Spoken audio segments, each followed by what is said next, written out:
wakaamka asubuhi na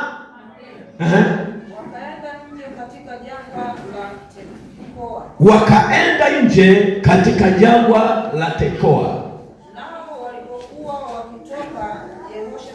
Biblia inasema nao walipokuwa wakitoka, mfalme Yehoshafati akasimama akasema, nisikieni enyi Yuda nanyi wenyeji wa Yerusalemu. Sikiliza, pointi ya kwanza, mwaminini nani? Mwaminini. Pointi ya kwanza, mfalme anawaambia watu mwaminini Bwana. Mwaminini nani? Mwaminini Bwana Mungu wenu, ndivyo mtakavyofanya.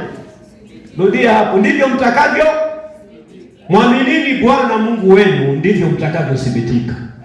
Waaminini manabii wake. Hapo pointi ya pili. Waaminini manabii wake. Ndivyo mtakavyofanikiwa. Bwana Yesu asifiwe. Ukimwamini Mungu unafanya. Ukimwamini mtumishi wake, nani anataka kuthibitika? Jamani, nani anataka kuthibitika asifanikiwe? Tunahitaji kuthibitika na kufanikiwa. Amen. Si ndio? Amen.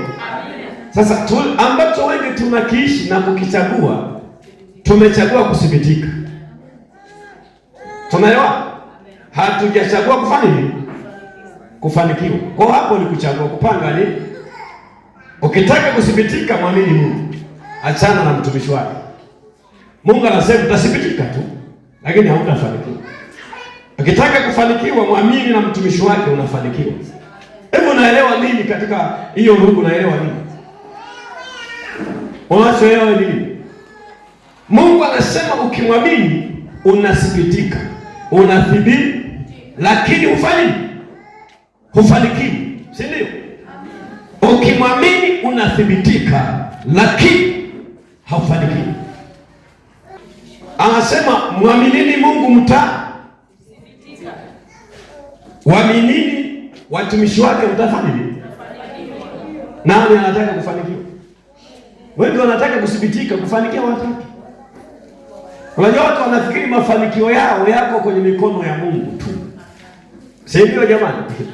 Wanafikiri akisema mwamini Mungu tu anafanikiwa. Mimi nakwambia kibiblia, kwa mujibu wa andiko hili, ukimwamini Mungu tu unathibitika, lakini haufanikiwi.